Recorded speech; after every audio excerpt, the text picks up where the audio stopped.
It's the Kyle Hyman Show on Redeemer Radio.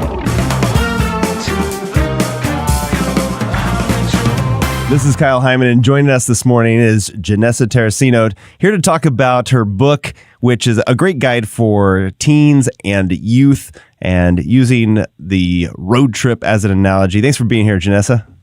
Thanks for having me. Good morning to everyone listening today. Yeah, it's good to have you here. Have you ever been on a great road trip yourself? I have. I'm so glad I did it. Now I have 3 kids, so it's good to get out there before that happens. Yeah. They're not great road trips anymore. Right. You know what I mean? Now they're my life experiences. Exactly. My favorite was when I went to 9 states in 7 days, which was a little crazy. That's called not having enough vacation time, but want to see as much as you can. Yeah. So my friend and I went all the way down south. So we kind of went through the Carolinas and then across, Florida, Louisiana, ended up in Texas, and then actually flew to Chicago, more from where you guys are. So we were crazy, but it was so much fun. We loved it. So what do you like what you most learned about road trips? The fellowship, if you have a good buddy, and just, you never know who you're going to meet along the way. And it's amazing from state to state how different, the culture is. It's funny. We're all the United States, but even with road stuff, like Florida's got horizontal traffic lights. What's that about? You're like, oh, that's what they do down here. Yeah. So maybe they're saving vertical space somehow. I guess so. So why did you want to combine the idea of road trips and road signs with your book for Catholic teens? Sure. So on average, get this, American drivers over 18 spend nearly 18 hours and 31 minutes a week in their car. So that amounts to 5 days behind the wheel each month. So I'm thinking that's a lot of time. We don't want to waste that. So to breathe new life and new vision into the space are cars. And I really wanted to make people road pilgrims to make this time useful. I've always had a heart for teens and a desire to serve them. So I got to do that in Virginia as a coordinator of youth ministry for 3 years. I also volunteered before that, and I just really wanted to find a way that inspired them. I think that sometimes there's like the Snoopy phone going on where it's like, not this again, wah, wah, wah. We've heard it. Right. So my thing is, I call it creative catechesis, just engaging people in a creative way to teach, to spread, to share the faith in a memorable way, something that sparks them, and in a way that's not easily forgotten. So I was teasing with people. I'm like, it's kind of cool to have a book where there's advertisements everywhere. It's kind of a joke, but I mean, when you read this book, it's great because when you read the lesson, you're going to be driving along and say, hey, I just read about that. And it's going to just come all back to you. It's not something someone's going to read and forget. And it's visual. I mean, how visual are our teens today with phones and social media? And the book does a great job of kind of including that. They do some fun like pit stops in it and holy stops. So it's kind of got that feel like you're still on your phone. There's still some distractions while you're reading. Yeah. So what you're explaining there is like within the context of the description, your text and reading chapters, there's these little blurbs and little, holy trips and pit stops, roadside distractions, things like Hell, Michigan, victim of a really bad puns. It does in fact freeze over fairly often. Like it's just flipping through it. It's a lot of fun little things, which actually looking through these, I want to go to, what was it? Carhenge? Yeah. Which is like Stonehenge awesome? Made out of cars. So that's just like kind of some fun things sprinkled in there as like you say, just little distractions, and it kind of fits my little ADD mind to look at. Any of favorites of those, of the places that you might suggest to visit? Yeah, I mean, it's cool because it kind of inspires people, on their own road trip, So I don't know. I mean, I loved San Antonio Riverwalk. That was one of the places I went on my road trip. When we got down there, we were teasing. We saw puddles. We're like, I guess this is Riverwalk. Not so great. No, but the real one's awesome. I mean, it's just fun. There's a lot of iconic things, but there's also some neat, holier things. So There's got a good mix of everything. We've got Plymouth Rock up here if anyone wants to come on a road trip and hang out with me. So, There you go. I'm up in Boston, obviously. Uh-huh.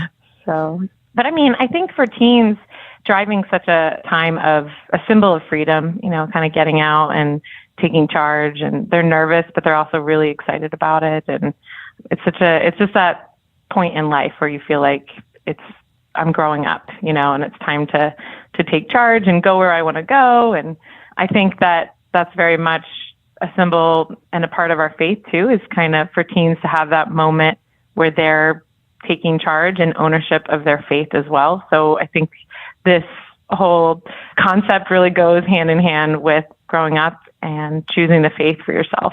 Mm-hmm. And one of the things you mentioned is whenever you're driving around and you see literal signs, that'll hopefully be a reminder back to something that you read, because each chapter is titled things like one way, detour, dead end, yield. So can you talk a little bit about how you used actual literal road signs as analogies or metaphors for the faith? Sure. Just so everyone knows, I wasn't the only contributor. So there's multiple writers for this book, which is really great because you get a lot of different perspectives. So the concept was mine, and I reached out to some really gifted friends who are passionate about Jesus, and they and gave them a few ideas of where I wanted them to take their chapters, but then they all did great jobs. So you'll see that throughout the book as well. For instance, my friend who literally daydreams about heaven all the time, Jonna, she wrote The Road is Narrow chapter. So road narrows, and it's all about heaven. So you can immediately think of that scripture verse from Matthew, for the gate is narrow and the way is hard that leads to life, and those who find it are few. So I basically, when I was driving, commuting around in DC in my, 18 hours a week, there was something, I was wearing these like Christ-colored lenses and just seeing God's, fingerprints everywhere. And these road signs just started to speak to me. One way to me was obvious from the start. Just Jesus says, I am the way, the truth, and the life. And so one way chapter is all about relativism, which I think is a really important topic for teens right now. Just, is Christianity the only way? I say yes, but people are kind of being swayed of just, whatever your truth is, it's fine. So the one-way sign is a constant reminder that, this relativism isn't really what Jesus came for. So I think that's a really important topic. One of my favorite chapters that I wrote is Deer Crossing. So I'm sure you have a lot of those up there. Oh, yeah. I think everyone does. But I'm sure people have seen the statistics. But basically, teens are one reason that they might be leaving the church is because they don't feel like science is compatible with faith. And I think that's really far from the truth. And so I took that opportunity in this chapter to talk about that. So I start kind of with a story about my brother who thought he had run into a bird, but because the deer jumped over his car. He comes home all shaken up, and I see hair sticking out of the car, and I'm like, I don't think that was a bird. But that kind of shook me up, watching my older brother have this accident. And so I was always doing the granny hunch, driving down the road at night, is a deer going to jump out at me? But the thought is that how the church is? Are we driving around saying, oh, keep science away, it might jump out on us? And it's actually the complete opposite. John Paul II in his encyclical Faith and Reason says that faith and reason work together, And so basically just going through that and talking about miraculous things like apparitions and the Eucharistic miracles, but also St. Thomas's proofs of how do we look at the natural world and conclude that there is a God without reading, the scriptures and lots of things like that. But another favorite of mine is the school's crossing sign that a friend did, all about just mentorship, this need to be mentored. And she really brings in the social media aspect of, are we basically being mentored by our phones and YouTube videos and Twitter accounts, or are we looking to the saints? And that's so needed. And are we looking for people in our church and our community that can really build us up and guide us? So just lots of really great nuggets for teens in this book. And I think chastity is a very important topic, but I feel like there's too many books out there that just focus on chastity for teens. So with this book, I wanted to talk about other aspects of our faith, virtues. You can't really expect teens to be chaste if they aren't developed in any other way, in a prayer life and other virtues. And so this is my attempt to kind of say, let's back up we definitely want you, to live a life of faithfulness, but how can we help you get there by forming other aspects of your heart and faith? Yeah. We're talking with Jennessa Terraccino. The book is Road Signs for Catholic Teens. And one of the things you talk about in the book is becoming a road pilgrim. Can you explain what you mean by that? How does somebody become a road pilgrim? Sure. So pilgrims are on their way to a sacred place. So I think that, every day we're on a journey towards heaven. And so that's basically the premise. So when I get in my car, it's good. You see a lot of people have their rosary beads dangling, and that's great, but you got to make sure that you're actually using them too. So It's not enough to deck out your car with all these holy images. I mean, that's kind of more superstitious. So basically just, evoking God through these holy tools and sacramentals that we have. And so whenever I get in my car, I always pray the precious blood of Jesus upon me and anyone in my car. I know for any parents listening, giving your keys to your kid to say, go drive, it's kind of scary, and so praying for them and encouraging them to pray and just have the right focus. I mentioned briefly Christ-colored lenses, but basically realizing that God can speak through anything, even ordinary road signs, and being prepared to open yourself to those messages. When I've been on pilgrimage, I got the chance to walk the Camino in Spain, which was awesome. But, the scriptures, you crack open the scriptures, and along the way, really just piercing things, in a good way.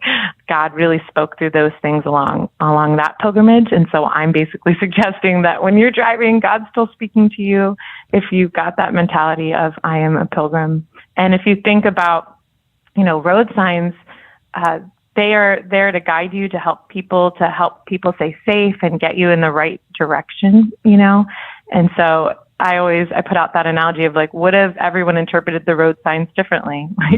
The road would be complete chaos. And so the same with our faith is the church has so many riches to share, and it's important to open our hearts to what they're saying so we don't get in an accident or, when you're following your GPS and it says go north, you go north, because if you go south, you're not going to reach your destination. So if we're trying to get to heaven, we've got to follow these, godly road signs. All right. Well, it's such a great resource for teens and a great gift as well. Where can people get a copy of it? As Our Sunday Visitor says, anywhere books are sold. So you can go to the Our Sunday Visitor website, and you can go on Amazon. It's a Barnes & Noble website as well. And you can also check out my website if people want. It's a little different, but it's called Femme or Faux, like femme, like the French word. So FEMMEORFAUX.com. Or if you Google my name, Jennessa Terraccino, which won't be hard to do, just make sure you double all the letters. It's a tough one. There are a lot of double letters in your name, yeah. Yeah. You might be better off just typing road signs for Catholic teens in Google, and you'll probably find my website and the book. And it's great. Fair enough. One other thing is there's questions for reflection at the end of each chapter. So great to do individually. Also be great to do as a group or a group study or something like that as well. So check it out. It's Road Signs for Catholic Teens. Thank you so much, Jennessa, for joining us and sharing it with us. Appreciate it. God bless everyone. Bye.